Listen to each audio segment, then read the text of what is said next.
While discussing the fairness of the Electoral College with my sister, she brought up that I should also check on the fairness of the House of Representatives. For those of you who don't live in the United States or don't know about it, the House of Representatives is the branch of government that represents its people by population. Basically, there are 435 seats, capped, that number, always, forever now. Those seats are going to be divided equally among the 50 states. So, in order to check how fair this is, I'm using the same math from the Electoral College, but now with House of Representatives. I downloaded this Excel document from the US Census website.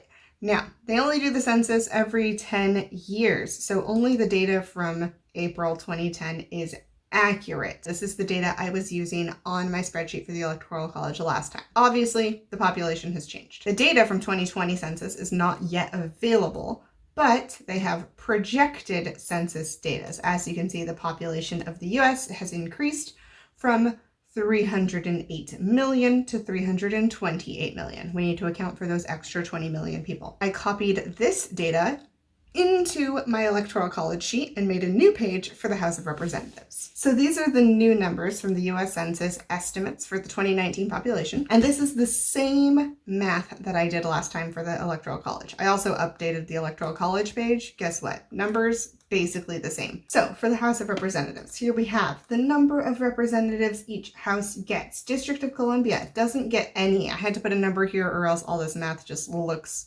weird because you can't divide by 0. Number of humans in each state, again, approximately, according to the US Census, is here. Again, Wyoming has the lowest population, so they are our bases for comparison. What we're doing here is we're dividing these numbers to figure out how many people are represented per one representative.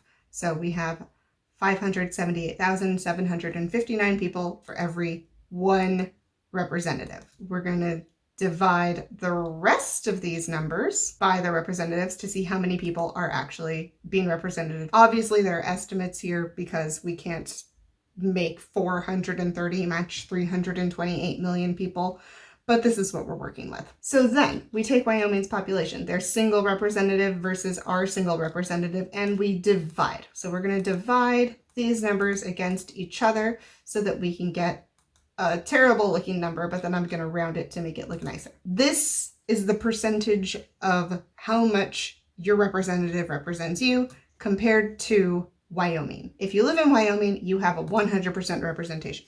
You're being represented. Your representative is representing you. If you live in other states, you are not being represented as perfectly as Wyoming is. Some states get close. West Virginia is very close to representatives. Rhode Island is actually over percentages because they have almost double Wyoming's population. They rounded, so that makes sense. But then we have states like Montana. Montana is only being represented at 54%. Basically, Montana has half the representation in the House of Representatives than Wyoming does. Every other state is represented slightly more. No one's as bad as Montana, and no one is as good as Rhode Island. So now that the question becomes, why is this so unfair? I made a comparison chart. On this comparison chart, we have, this is the Electoral College, and this is the House of Representatives. Electoral College is supposed to be the number of representatives and senators per state. Adding 2 people to represent each state across the board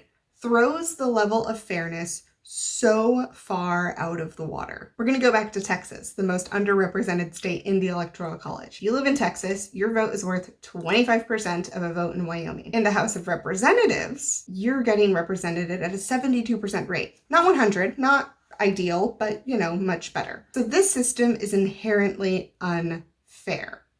It doesn't represent the people of the United States in any kind of equal or accurate way. Everyone is underrepresented in government, again, unless you happen to live in Wyoming, and in the case of the House of Representatives, unless you live in Rhode Island. At the bottom of this page, I have totals and averages. In total, to make the Electoral College fair, we would need to have 1,726 electoral votes. total. Just kill the Electoral College system. We don't need it anymore. It's possible to count every vote. In the House of Representatives, though, we would only need 574 seats. The system is inherently unfair. It is not representing the American people in any kind of accurate way. Even on a full average, an American citizen is only being represented by 76% in the House of Representatives and 42% in the Electoral College. And that is a problem, and we need to fix it. Anyway, I'm probably going to go email a bunch of representatives, senators, and governors now because this is bothering me a lot. But you don't have to follow me on that journey.